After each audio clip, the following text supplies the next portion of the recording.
Hey guys, thanks for watching Precision Rifle Network. I'm Joel. Which one is better, traditional stock or 30-pound MDT chassis?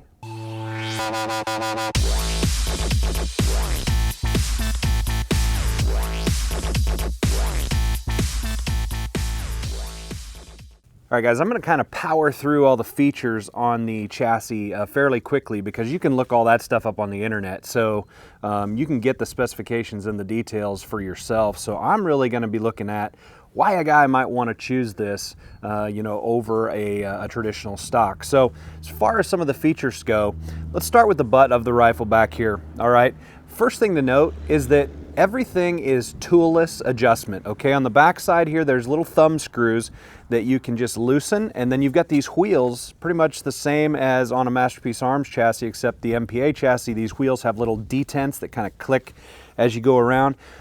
After you loosen these thumb screws on the back of here, you can just spin those wheels freely. You can get your cheek height, you can get your length of pull adjustment here, and you can also take this butt pad and you can raise it and lower it and cant it a little bit. So that's really nice. So skeletonized, obviously, and as you come forward, what we've got is this grip, all right? Now, I do want to point out the grip is sold separately from MDT. If you want their grip, which is adjustable, I'm going to tell you about that right now, you got to purchase it separately, all right? But what is cool about this grip is that it's got screws down this side and screws down the other side. And you loosen those up, and you can actually move this grip forward and backward on the chassis. So, you know, proper rifle fundamentals, we actually want a 90-degree trigger press, right? And so you can achieve that by moving the grip forward and backward. You've also got a nice little thumb shelf built into the chassis back here. And of course, the chassis is cut for Remington 700 style barreled actions, but they've also made these for Savage and Tikka and even the CZ 455 long rifle trainers. So a lot of options out there. Coming forward to that, into the trigger guard here, you've got a slot that's been cut into the trigger guard so you can access your trigger adjustment there. Like especially if you run, say, a Trigger Tech trigger, you can just get your tool right up in there and adjust your trigger without having to take your barreled action out of the chassis. That's pretty nice. So coming forward to that, you've got an oversized and flared magwell. That's really nice for when you're on the clock and you got to go fast. You've got a barricade stop right here that's got some grooves cut into it, so that's a little bit of an aggressive cut there. And then the rest of the 17 inches of the forend on this gun has M-LOK slots running all the way up and down it for accessories or their weight system, which we'll get into. It also has Arca Swiss rail cut into the bottom of it for the entire length. As you can see, I've got it mounted to my Really Right Stuff tripod here today. Mounts up perfectly and works very well. The ACC chassis, which by the way stands for Adjustable Core Competition, I realize I didn't throw that in there before. The ACC chassis is unique in the ability to add all these weights. So if you look back here, this black plate right here in the middle of the buttstock, that's a weight, all right? This bag rider bar right here, that's a weight. Okay, coming forward, you can see these black weights on the outside attached to the M-LOK slots. I've got matching ones on the back side here. Okay, each M-LOK slot you can attach a weight to, and then inside underneath the barrel here where you can't really see, there are an additional 4 weights in there, okay? So the chassis in its stripped down configuration weighs in at about 5.9 pounds, all right? But with all the weights added onto this thing, you can increase the weight of the chassis alone up to 13.5 pounds roughly, all right? So that's crazy. I mean, that's as much as most guys' rifles weigh in total, at least on the light end of a lot of guys' rifles. Now you add in the barrel and the action and the optic and your muzzle brake and your bipod, and guys are getting anywhere from 25 to 30 pound rifles. Again, the weights are additional cost, the grip is an additional cost, but the chassis itself and its stripped down configuration is $999 MSRP. So street price is going to be even less than that, making it very comparable to the MPA chassis on their street price. Okay, but where the rubber meets the road for me on this kind of a chassis with the weights is, I have 2 questions, right?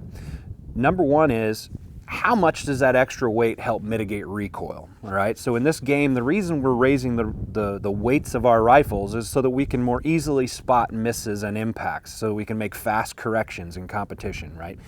That's the reason we want heavy guns, okay?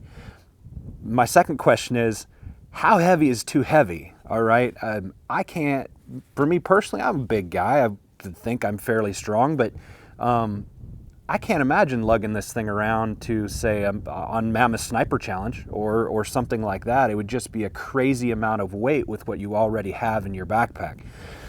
So what I can do for you as far as helping to kind of put into perspective this weight issue is, I've got an online recoil calculator that I found and have been using for years. So let's get into that a little bit. All right, guys, so one of the things that I wanted to figure out was, what is the foot-pounds of energy? You know, after we've added all the weight to this chassis, what is the actual foot-pounds of energy being transferred into our body, and how does it compare with other calibers? So there's a recoil calculator online that I found years ago, and I've kind of used it occasionally, and so I'm going to use it today. So let's just, for kicks and giggles here, start out with a baseline, and we're going to go with like a standard AR. Everybody knows kind of what that feels like to shoot, and it's pretty lightweight. So we're going to say a 10-pound gun, that's with optic and everything. Bullet weight, we're going to go with 55 grains, muzzle velocity roughly 3,400, charge weight roughly 25 grains of powder, and it's going to spit out our energy number right over here to the right.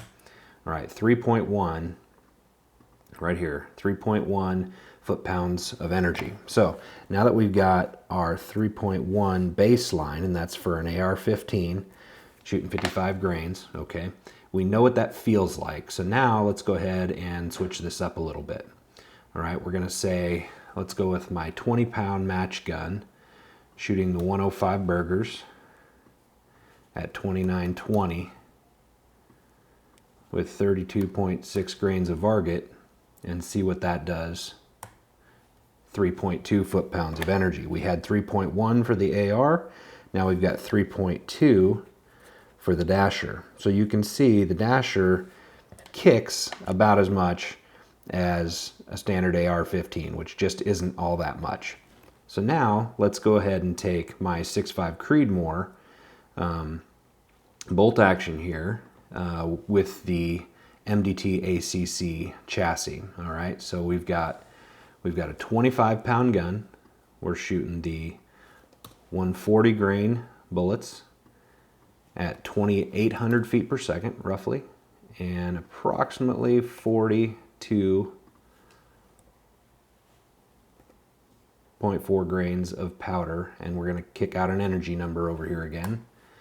4.1 foot-pounds of energy. So 1 pound of energy difference for the MDT with the weight system versus these other types of guns. Now, let's start to lower the rifle weight, okay? Let's take this down to a 20-pound gun in that configuration and watch the energy number. Another pound of energy, all right? Let's go down to 15 pounds. 6.9 foot-pounds of energy. That's a big difference. It actually is a big difference. So a lot of people know what it feels like to shoot a 308. So let's go ahead and get the 308 numbers in. You know, let's take this down to a 12-pound gun on the 308. You're looking at almost 12 foot-pounds of energy just by taking 3 pounds off the weight of the gun, okay? That's a heavy recoil compared to, say, the 223 or the 6 Dasher that you saw before. It's a significant difference, right? So you can begin to understand why the extra weight comes into play and why you might want it. All right, guys, and to answer that second question, it really comes down to personal preference, doesn't it? I mean, it's kind of up to you. You know, the other day I started a poll on the Facebook page over the Precision Rifle Network, and I asked guys, choose between chassis or stock. Almost 700 of you guys responded in the first 24 hours, and that was awesome. Thank you so much for that kind of participation level. At the time that I came out here to the range today, I checked that poll one last time, and chassis were winning over stocks by about 10%. okay? Does that mean chassis are more generally accepted as the better thing? No, not at all, because I've been watching that poll and been checking the numbers yesterday and today, and I saw it swing as much as 20 or 30% in favor of stocks as well, and then it would swing back. It's just currently, right now, the chassis are winning by 10%. A lot of people just go back and forth on what they like. You know, some guys say, I own both. Some people say, you know, I used to run this and now I've switched over to this, you know, stock versus chassis. I've got both, I run both, I like both. They both have their benefits. Very true. It's just so subjective. You know, a lot of the responses on the Facebook page were things like, well, I just like the way the stock feels. You know, it's warmer. You know, metal chassis gets cold in the winter. It does. It gets hot in the summer. It does, right? So I just like the feel of a stock. I just like the looks of a chassis, you know, things that can be quantified, like, you know, chassis just have the ability to attach more accessories. Okay, true, I can give you that, right? There maybe is a little bit more adjustability in some of those, but now, you know, stock makers like Manners do a great job of kind of tailoring your stock to fit the individual. So it's just so subjective. At the end of the day, guys, I think what matters most is that you have one, right? You have a chassis or you have a stock and you shoot, right? Just get out and shoot. That's the thing. If you haven't already, go over to the Patreon page, follow that link that I always put in the description and check it out, all right? You've got memberships starting at $1 a month, all right? All of my patrons are getting entered to win gear every month, starting this month. And what we're starting with this month is One Shot, One Kill coffee. All right, this stuff smells amazing. I actually haven't even busted open a bag yet to see what it tastes like, but I'm sure it's really good. This is relatively new, veteran-owned company. I'm all for supporting them. We're partnering together, and I'm going to give away 1 bag of coffee every month to my patron supporters. So you guys definitely check out the link, and I'm gonna put in the description below for this coffee company. Get yourself some. You can actually save 15% on your order by using the coupon code PRN15. That'll get you 15% off of your order.